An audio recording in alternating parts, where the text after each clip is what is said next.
Hello once again. Tonight, Space Amoeba. This is a 1970 film that was created by the same people who created the original Godzilla, so Toho Studios. I'd heard about this movie way back in like the late 80s when I was still a very young one. There was a video game for the Nintendo Entertainment System called Godzilla Monster of Monsters, and it featured a giant squid-like creature as the first enemy that you face in the game, basically, like the first mini-boss or boss or whatever, called Gezora.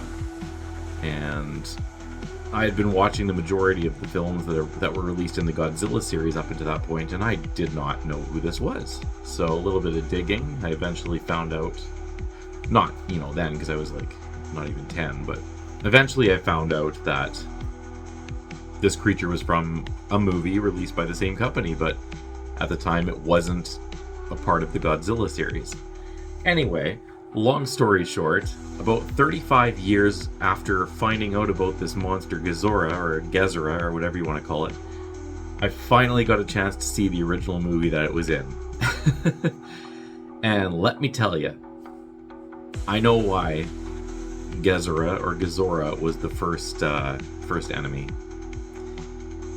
It wasn't the worst movie in the world, but it was not up to the standards of a lot of the other Toho movies of that time. So, give you a quick rundown of it as usual. So, once again, spoiler alert, if you want to see this movie and not be spoiled, whatever. So pause this video if you don't want any spoilers. But I'll be honest, it doesn't really matter. I mean, it's such a strange movie. Starts off with the rocket ship going in outer space. Now, to be clear, I've only seen the English dub version, and I don't even know if it's an official English dub version, so the Japanese story might make way more sense. But in the English dub version, there's a probe being sent to land on the surface of Jupiter. Yeah, that's possible. I assume that's just the dub, but maybe it is in the original Japanese as well. But anyway, the probe is intercepted by some weird glowing blue cloud in outer space, which turns the probe around, sends it back to Earth. So anyway, they're talking on Earth, and they're saying this probe is lost, basically. But then our protagonist here, which I cannot remember his name for the life of me, I apologize, is on an airplane flying somewhere, and he sees the probe descending through the clouds with his parachute, and he's like, holy crap, that's the missing probe. I guess, yeah. So he meets up with,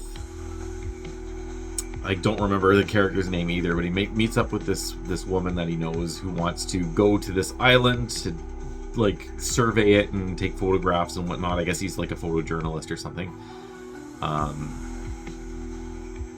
Yeah, basically. So they go to this island. They also meet up with this this doctor who is the friend of the lead protagonist, who I also don't remember the name of, unfortunately. I remember the name of one guy in the whole movie, so you're gonna hear a lot of buddy and dude man and stuff like that for people's names. Yeah, so anyway, they're on this ship. It's like a cruise ship looking thing, so I don't know. They are taking a cruise ship and then just taking a detour lifeboat thing to it or something. They meet up with this other guy who's in a white suit, who's the one guy whose name I remember. His name is Obata, and he's kind of annoying a little bit, but he tags along because he wants to go to the island to he's heard about monsters being there or something, and he wants to see the monsters or document them or something like that. It's the fact of them getting to the island is so unimportant. Well, it's not unimportant, but whatever. Anyway, whatever. They get to the island, and they're they show. Oh wait, there's a scene. Sorry, before that with a fisherman and his buddy. I think it's a native of the island or something. No, it's not. It's just two guys, and they are fishing and. Gezora. I'm going to call it Gezora because that's what I've always called it, and I don't know anything other than the dub version. So, Gezora, the giant cuttlefish kaiju, ends up attacking these fishermen and whatever, and that's kind of like a little prologue. Anyway, They get to the island. Jeep picks them up with some guys. One of the guys is shoot, I remember this guy's name. Rico. Rico. He's one of the, I think he lives on the island. He's a local or whatever. And they're kind of like a sort of quasi-tribal group. Like, they're not like full-blown grass skirts and bones through the nose or anything like that. Like, distanced from humanity, but they're still like locals to that. Like, they have a medicine man, and they do like chanting and praying and stuff. Anyway, whatever, it doesn't matter. So Rico is the guy that picks them up or whatever, and they all go to the island, and eventually they're attacked by Gezora, who is a giant cuttlefish. So he's in the water, and the glow happens, and Rico had witnessed this, and he's freaking out because of the glow, and sure enough, monster pops up, and it actually comes onto land, which freaks everyone out because they're like, it's a cuttlefish. It's obviously only dangerous if you're in the water, so they clear the coast, but it comes on land.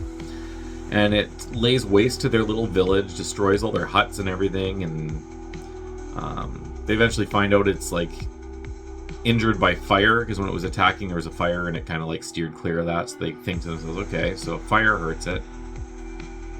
Great.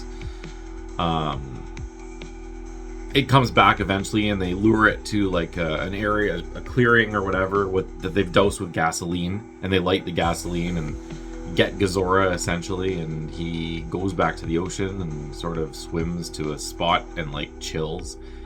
Either he's dead or he's just chilling, but I assume he's dead because the glowing thing leaves Gezora's body and goes to another area, which you find out later ends up being a giant crab. So now there's a crab.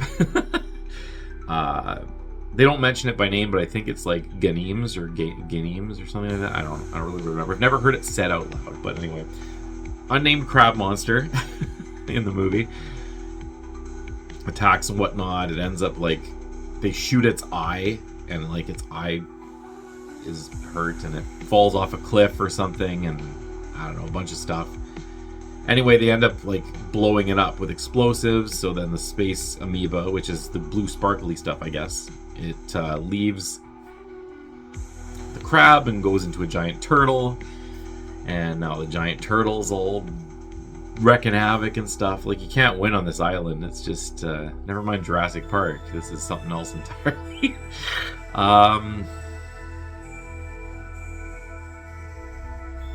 Yeah. Okay, so somehow they figure out, because, I mean, obviously, it's a 70s movie, so, you know, aliens are a normal thing, so the doctor figures, oh, it must be a space creature, obviously, that's taken over these people. In the meantime, it's actually gone into Obata as well, so he's, like, partially, well, he's fully controlled, essentially, and they find out that, like, high-pitched noise or something can harm this thing, and so they're, like, they have this plan to get a bunch of bats and release them, and their noise will like disrupt the whatchamacallit. Anyway, so Obata, all possessed, goes to the cave, and they're like, oh shit, you survived, because he had been in like a boat that was attacked by, I think it was Gezora or something, or one of the others. Anyway, whatever, he survived, and they're all shocked. They're like, oh, you survived, great. And he's playing along like, yeah, totally. Anyway, later on, he ends up dousing a bunch of gas into the cave where all these bats are being held that are going to be released, and he lights it, and so there's a big fire in the cave, and all these bats are freaking out, and eventually the woman, I can't remember her character's name again, sorry, she like gets through to him. She's like, Obata, you gotta fight this. You know, there's still like a human soul element to you. You're not just taken over by an alien. I know you're in there, whatever they want to do. And he kind of fights it and lets the bats out, and the bats fly above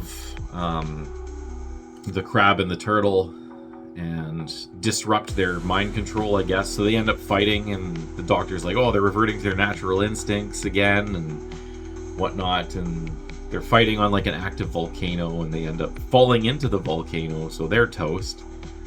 And then I guess Obata has enough control of himself to throw himself in the volcano as well, therefore eliminating the very last piece of said space amoeba. And yeah, it basically ends with buddy boy, our protagonist, saying, well, like, I can't sell this article. No one's gonna believe in space monsters and giant monsters and stuff. And they all laugh. And there's a cruise ship coming, and they wave it over, and they're like, oh, I guess they heard the eruption, and they're here to rescue us or something. And then the credits go. And that was Space Amoeba.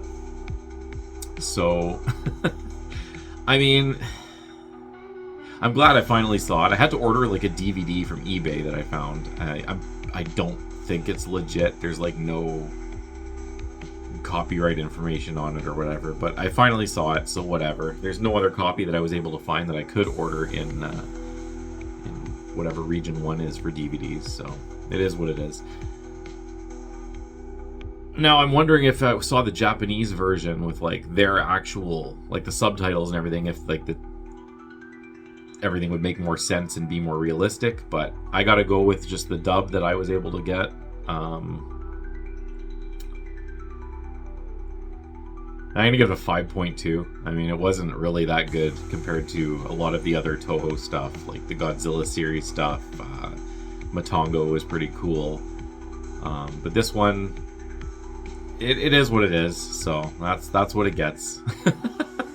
Would I recommend going out of your way to try to find it? Honestly, you could probably skip this one, unless you're a diehard Toho type fan like myself, or anything that's even slightly related to Godzilla. You have to investigate it.